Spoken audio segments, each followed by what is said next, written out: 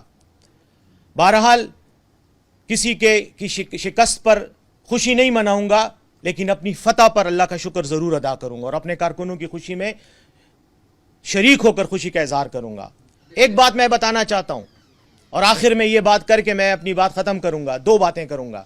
ایک یہ کہ یہ مہم چلائی گئی کہ عمران خان سنجیدہ نہیں ہے, وہ الیکشن کر کے الیکشن سے بھاگ جائے گا, وہ استعفیٰ دے گا, وہ اسمبلی میں نہیں بیٹھے گا. اس پروپیگنڈے کے باوجود عوام کا عمران خان پر اعتماد کا اظہار اس کے بیانیے کی صداقت کا ثبوت ہے, اس کے بیانیے کی مقبولیت کا ثبوت ہے. ایک بات ضرور کہوں گا کہ اس صوبے میں ایک شخص آیا جس کی سیاست میں کوئی کریڈیبلٹی نہیں ہے, جو صرف اس لیے سیاستدان ہے, اس لیے اپنی پارٹی کا لیڈر ہے کہ وہ لیڈر کا بیٹا ہے. یعنی ایک واقعاتی حادثہ, کسی کا پیدا ہونا کسی مخصوص فیملی میں, وہ کسی کا کمال نہیں ہوتا, یہ اللہ کا کام ہے. اللہ فیصلہ کرتا ہے کہ کس کو کس فیملی میں پیدا کرنا ہے. ایک واقعاتی حادثے کی وجہ سے لیڈر بنا ہوا شخص یا بننے کی کوشش کرنے والا شخص, اس نے نہ صرف جلسوں میں گندی زبان استعمال کی, اس نے الزامات لگائے, لوگوں کے گھروں میں بیٹھی ہوئی باعزت خواتین کو بھی اس نے نہیں چھوڑا. اس نے سٹیج پر کھڑے ہو کر اپنے مخالفین کے گھر کی خواتین کو بے عزت کرنے کی کوشش کی. یہ تمام گندی زبان, یہ تمام واہیات, یہ تمام لغویات, یہ تمام مغلظات چارسدہ کے عوام نے, اشنغر کے غیرت مند پختونوں نے 10,000 سے زیادہ تھپڑوں کی صورت میں اس کو واپس کیے. 10,000 سے زیادہ ووٹوں سے شکست کھائی ہے اس نے. یہ 10,000 ووٹ نہیں ہیں, یہ 10,000 تمانچے ہیں, تھپڑ ہیں جو اس کے منہ پر اشنغر کے پختونوں نے لگائے ہیں کہ جب تم پختون روایات کا نام لے کر ان کی پامالی کرو گے تو ہم تمہیں ایسا جواب دیں گے. ہم نے سٹیج پر اس کو گالیاں نہیں دی, ہم نے اس کی گالیوں کے جواب میں صبر کیا, برداشت کیا, اور اللہ نے ہمارا بدلہ اس سے لے لیا. آج میں اس کو کہتا ہوں, اگر واقعی پشتون ہو تو پھر اپنے ان الفاظ کو یاد کرو جس میں تم نے کہا تھا کہ عمران خان تو یہاں آئے گا ہی نہیں, وہ تو یہاں جلسہ ہی نہیں کر سکتا. وہ آیا, اس نے 2 جلسے کیے, اس میدان میں کیے جس کو تم اپنی ملکیت سمجھتے ہو, اس علاقے میں کیے جس کو تم اپنی جاگیر سمجھتے ہو. وہاں اس نے جلسے بھی کیے, تمہیں للکارا بھی. پاکستان تحریک انصاف کے کارکنوں نے تمہیں چیلنج کیا, اور اللہ نے تمہیں وہ عبرتناک شکست تحریک انصاف کے ہاتھوں دلوائی کہ اگر تم میں ذرا سی بھی پشتون ولی کا, پشتون ہونے کا کوئی معمولی سا بھی شائبہ تم میں ہے تو آج نہ صرف اپنی پارٹی کی صدارت سے استعفیٰ دو, بلکہ آئندہ کان پکڑ کر توبہ کرو کہ آج کے بعد سیاست کا نام نہیں لوگے, کیونکہ تم نے اپنے ووٹروں کو, اپنے کارکنوں کو, اپنی پارٹی کو بھی بدنام کیا. تمہاری پارٹی میں لاکھوں کی تعداد میں, ہزاروں کی تعداد میں مخلص لوگ ہیں, اور میں سمجھتا ہوں کہ تم نے آج ان کی بھی بے عزتی کی ہے. کچھ تو تمہارے حواری ہیں, چمچے ہیں جو تمہارے پیچھے کھڑے ہو کے تمہاری گالیوں پہ تالیاں بجاتے ہیں, لیکن تم نے ان کے اخلاص کو بھی دھوکہ دیا, ان لوگوں کو جن کے آباء و اجداد نے تمہاری تحریک میں قربانیاں دی ہیں.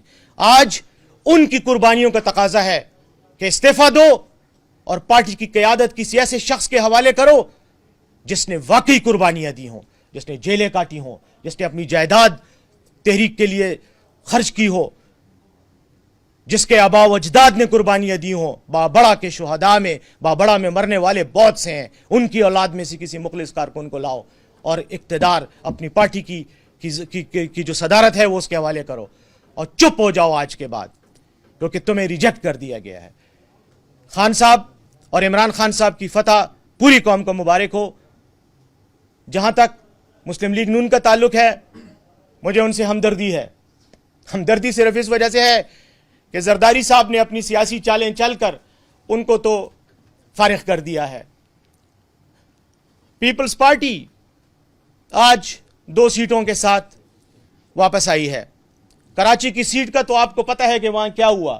آپ کی ٹی وی سکرینوں پر ہی میں نے دیکھا کہ اسپیشل برانچ کے اہلکار سندھ میں حلقہ 237 میں عبدالحکیم بلوچ کے ڈبوں میں جیلی ووٹ ڈال رہے تھے اور پکڑے گئے. ٹی وی کیمروں نے ان کو کے سامنے وہ پکڑے گئے اور پھر وہاں سے نکالے گئے. کارروائی تو ان کے خلاف یقیناً اس لیے نہیں ہوگی کہ انتظامیہ نے ہی ان کو بھیجا تھا, لیکن چلو پھر بھی چند ووٹوں کے مارجن سے پیپلز پارٹی کا امیدوار جیت گیا. کوئی بات نہیں, انشاءاللہ آگے آنے والے وقت میں پاکستانی عوام اب مزید باخبر ہوگی, مزید الرٹ ہوگی, مزید محتاط ہوگی. بس آخر میں صرف یہ بات کر کے اپنی بات ختم کرنا چاہتا ہوں کہ شکست تمہارا مقدر ہے, اور یہ ضمنی الیکشن ایک ٹریلر تھا, ایک انڈیکیٹر تھا, ایک اشارہ تھا. اب اس عوام کی جان چھوڑو, استعفیٰ دو, فوری طور پر الیکشن کرواؤ اور اقتدار ان لوگوں کے حوالے کرو جن کو پاکستان کے عوام منتخب کریں.